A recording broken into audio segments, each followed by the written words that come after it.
Hello, welcome to episode 229 of the Epic Film Challenge 2, 1001 movies you must see before you die.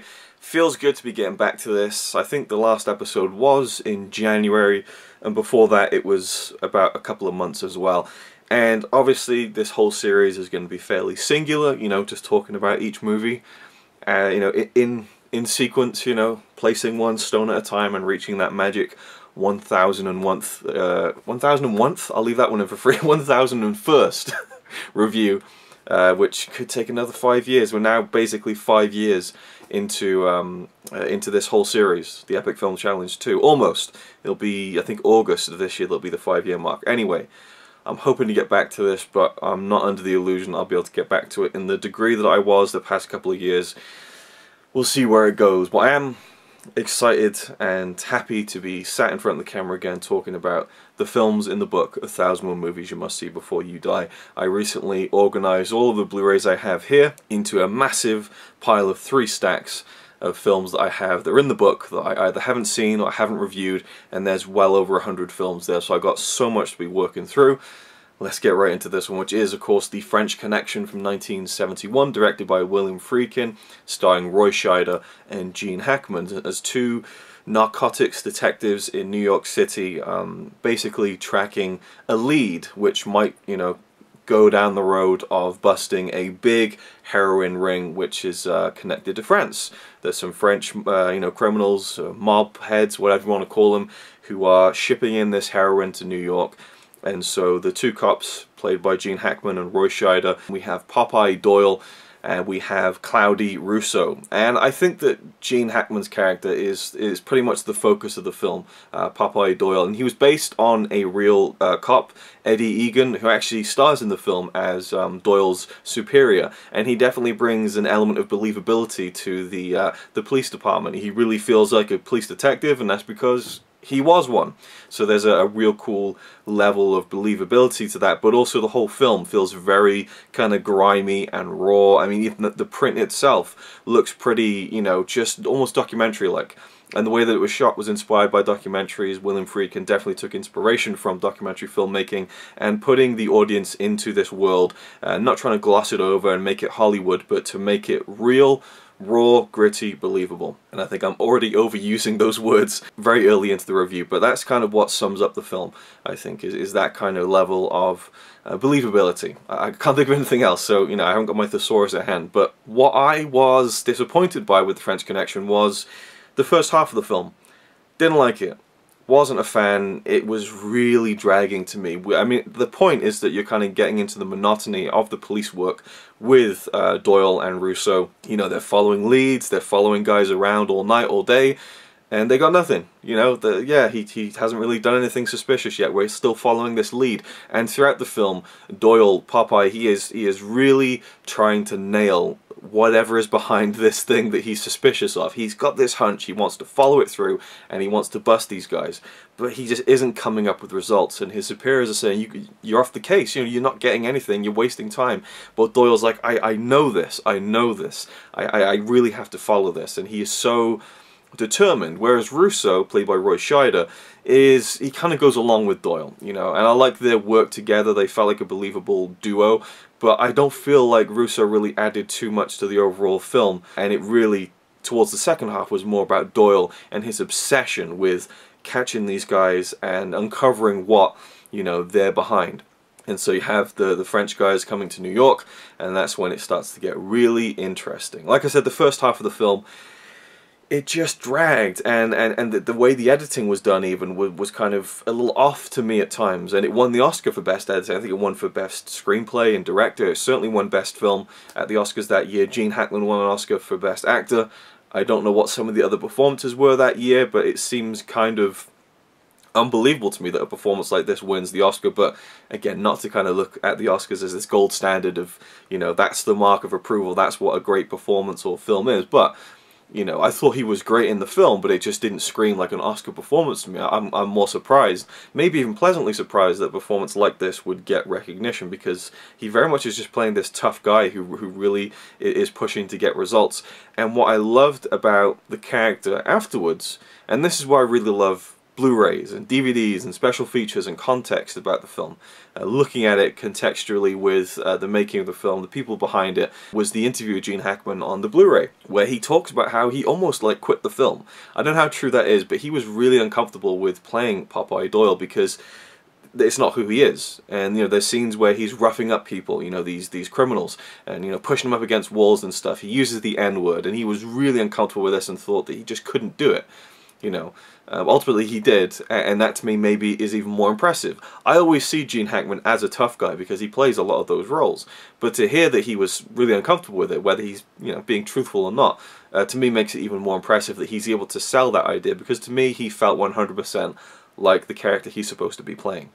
And again, it's based on real events, and Eddie Egan was the guy who Doyle is inspired by, and Eddie Egan was called Popeye in real life, and so he had that nickname. But the names are changed, details are kind of fudged, it's kind of fictionalized, but it very much follows the real events of the French Connection, heroin coming in from France to America, to New York, and a kind of a big bust that happened in the 60s and 70s. So it is based on true events, but it's very much its own kind of fictionalized version of that.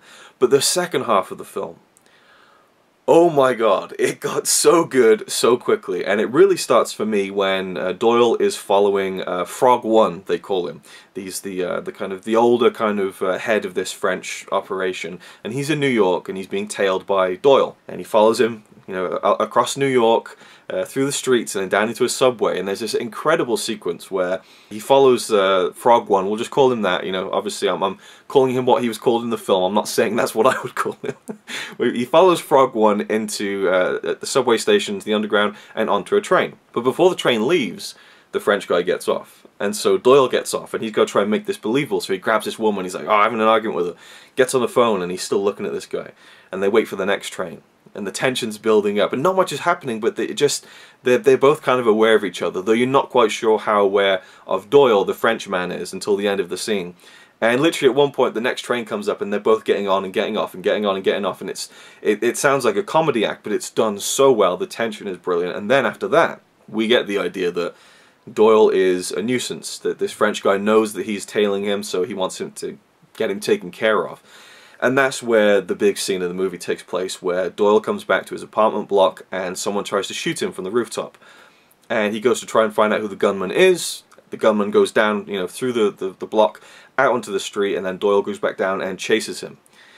And it is one of the best chase sequences I've ever seen, and this is what I knew about the French Connection. I knew it had like one of the best chase sequences ever. I thought it was two cars chasing each other, obviously, but it's actually a much more interesting chase. First, they're on foot. He's chasing this guy who just tried to snipe him from the top of his apartment block. They're running across the streets. Then they get into an overhead subway station, one of those kind of elevated tracks across the city.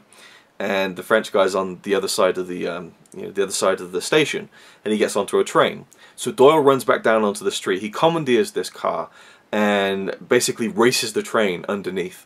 Finds out what the stop is that it'll get to next, and it's just incredible. They've got a camera mounted on like the front bumper, so you got like a proper point of view shot of this car racing through traffic. And again, on the Blu-ray, there's an incredible featurette where William Friedkin, along with one of the producers of the film, they basically revisit that entire sequence, and they walk through the whole chase at the real location, underneath the tracks, up to the station, back down again.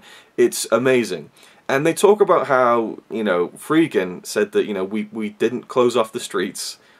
We took the car into ongoing traffic with real pedestrians. We didn't tell anyone what we were doing, and it was really ill-advised and irresponsible. His producer says, I think what you're trying to say is it was highly illegal what we did with this film. And just hearing that, my pulse started racing. I was thinking, oh my god, they did that for real? Because it's some really hairy stuff, cars going, there's cars smashing into other cars, and apparently that was real. I couldn't believe it. This blew my mind. But then I watched the Gene Hackman interview, and he's like, yeah, we closed off 5 blocks. So I'm not sure, what really the real story is there. Whether Gene Hackman's trying to cover up for them, or whether they're just embellishing the guerrilla-style nature of some of the sequence, because apparently they did go a bit longer than they were supposed to with the closed-off nature of the streets. And there is a car that pulls into the shot, and Gene Hackman, or whoever's driving the car, crashes into him for real. They kept that in the film. So there are bits that look, you know, really dangerous that weren't in fact dangerous, but, you know, interesting to hear those conflicting stories. But regardless, whether it was done, you know, completely, you know, without telling anyone, or whether it was done, you know, to the atom of health and safety, it is still an incredible sequence, and I just loved it.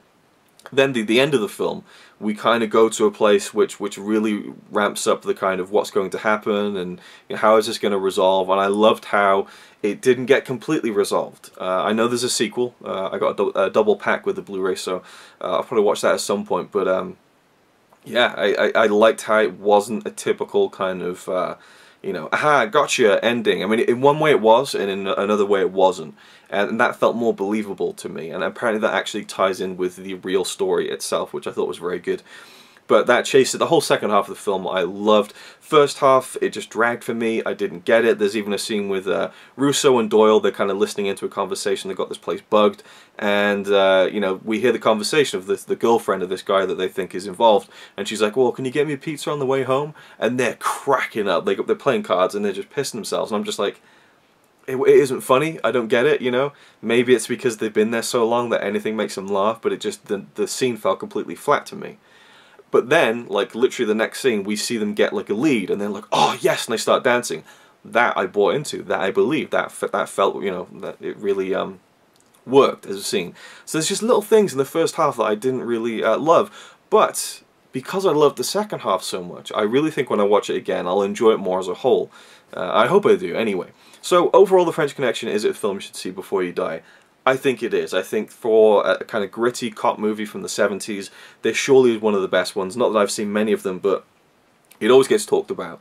It has that reputation, and I really feel like the second half of that film lives up to that reputation. It is one of the best chase sequences I've seen, precisely because it's so different. And it isn't just two cars chasing each other and smashing into other cars. It's this guy who is so... It's the literal kind of visual aid to Doyle's obsession. You know, there's another scene where we see his obsession where he is so certain that this car that they've kind of pulled in has drugs hidden inside it, and they strip this car down to nothing. Remind me of The Conversation, another film starring Gene Hackman, where, you know, he's just so obsessed with it, it has to be there, you know. That was kind of a scene that also showed his obsession, but the chase sequence is a much more visceral kind of embodiment of that obsession. That, you know, okay, this guy's on a train, but I'm going to run down to the street, I'm going to get a car from a pedestrian, and I'm going to race this train to the thing, and I'm going to get him. And the payoff to that whole chase sequence is so great as well. Overall, I think it is a great film. Definitely feel like as a complete film, it didn't work totally for me, but the second half was more than worth waiting for, and was just so good, and I think I will enjoy it more the second time. So for me, it is a film you should see before you die. Thank you for watching, and I'll see you in the next one.